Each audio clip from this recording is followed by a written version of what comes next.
मदनपुर गांव में एक भोलेनाथ का मंदिर था जो कई वर्षों पुराना था। जब कभी भी गांव पर कोई संकट आता, उस मंदिर से एक प्रकाश चारों तरफ फैल जाती और प्रकाश इतनी तेज होती कि कोई भी उस प्रकाश के सामने टिक नहीं पाता था। एक दिन वहां एक राहगीर आया।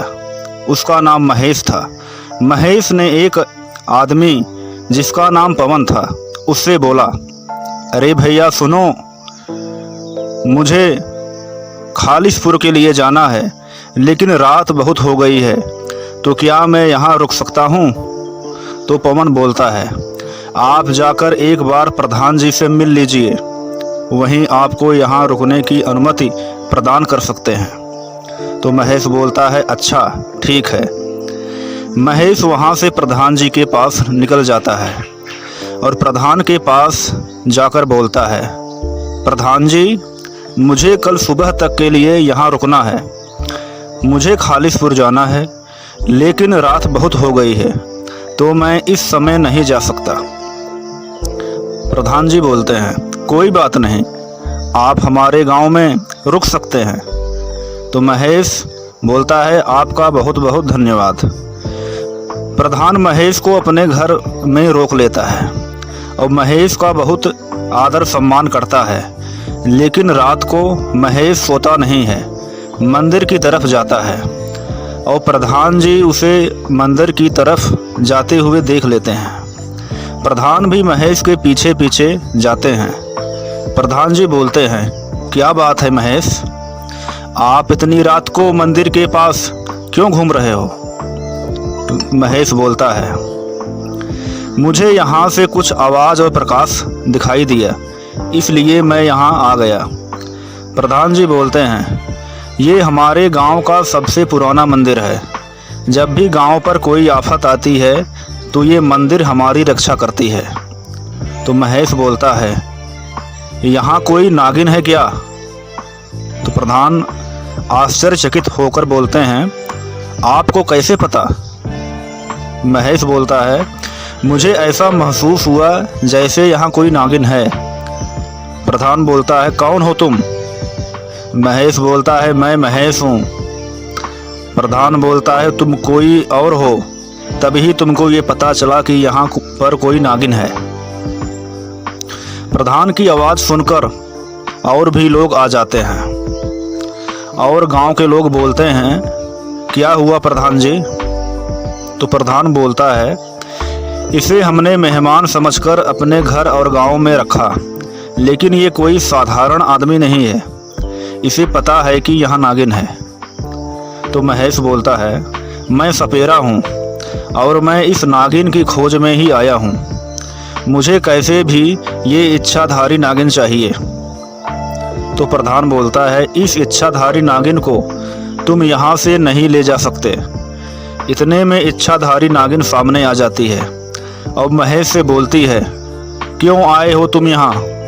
तो महेश बोलता है, मैं तुमको लेने के लिए आया हूँ, चलो मेरे साथ। तो इच्छाधारी नागिन बोलती है, महेश, मैं तुम्हारे साथ नहीं जाऊँगी और कई वर्षों से मैं यहाँ हूँ और मैं यहाँ से नहीं जा सकती। तो महेश बोलता है, अगर तुम मेरे साथ नहीं चलोगी तो मैं ये पूरा गांव बर्बाद कर दूंगा। इतना कहते ही आंधी चलने लगती है, लोगों के घर टूटने लगते हैं। तो इच्छाधारी नागिन बोलती है, मत करो ऐसा तुम। महेश बोलता है, मैं ऐसा करना नहीं चाहता था, लेकिन तुम मेरी बात नहीं सुन रही हो। तो नागिन बोलती है, मैं यहाँ से नहीं जा सकती, अगर मैं यहाँ से गई तो मेरी मृत्यु हो जाएगी।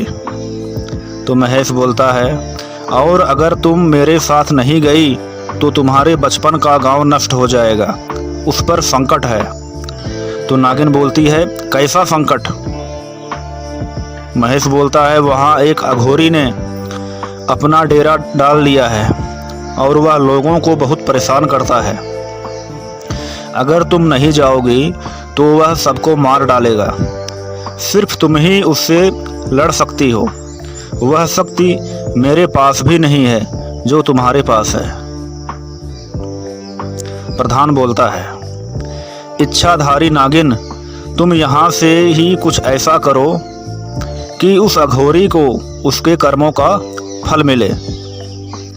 ये प्रधान बोलता है। तो इसके बाद इच्छाधारी नागिन मंदिर में जाती है और वहाँ से 2 पत्थर उठाती है और उस पर अपने विष को डालती है, उसे महेश को देती है और कहती है कि इस पत्थर को अघोरी के उस कमंडल के पास रख देना, जिससे वह लोगों को शराब पिलाता है। अगर अघोरी की नियत गलत रहेंगे तो उसकी सभी शक्तियाँ नष्ट हो जाएंगी। महेश पत्थर लेकर चला जाता है और जैसा इच्छाधारी नागिन ने बोला था वैसा ही करता है। तो महेश जाता है और अघोरी से बोलता है, अघोरी, तुम गांव वालों को शराब पिलाना बंद करो, इससे गांव वालों की मौत हो रही है। तो अघोरी बोलता है, कौन हो तुम मेरे बीच में बोलने वाले, मैं ऐसा ही करूँगा। उसके बाद उसके साथ नागिन द्वारा बताई गई घटना घटित होती है और वह घबरा जाता है और बोलता है, ये मुझे क्या हो रहा है, कोई मुझे बचाओ, मेरी शक्तियाँ समाप्त हो रही हैं, मैं कुछ भी नहीं कर पा रहा हूँ। और अघोरी का हाथ पैर काम नहीं करता और उसका शरीर नीला पड़ने लगता है, वह जमीन पर गिर जाता है। महेश बोलता है, अघोरी, अब तुम साधारण आदमी हो और अब तुम हमारा कुछ नहीं बिगाड़ सकते। तुम्हारी एक गलती ने तुम्हारी सारी शक्तियों को नष्ट कर दिया।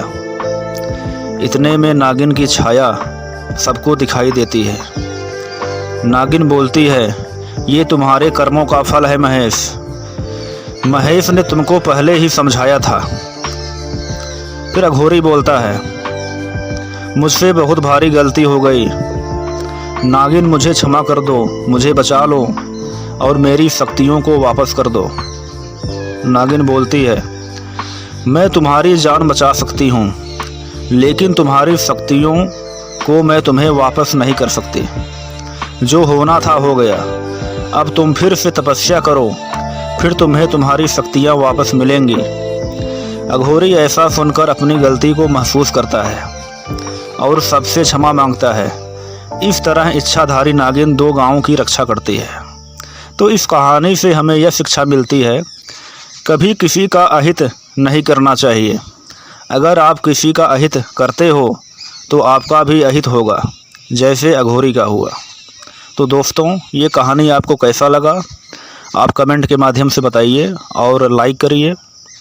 यदि आप हमारे चैनल को, हमारे YouTube चैनल को सब्सक्राइब नहीं किए हो तो सब्सक्राइब करिए। धन्यवाद।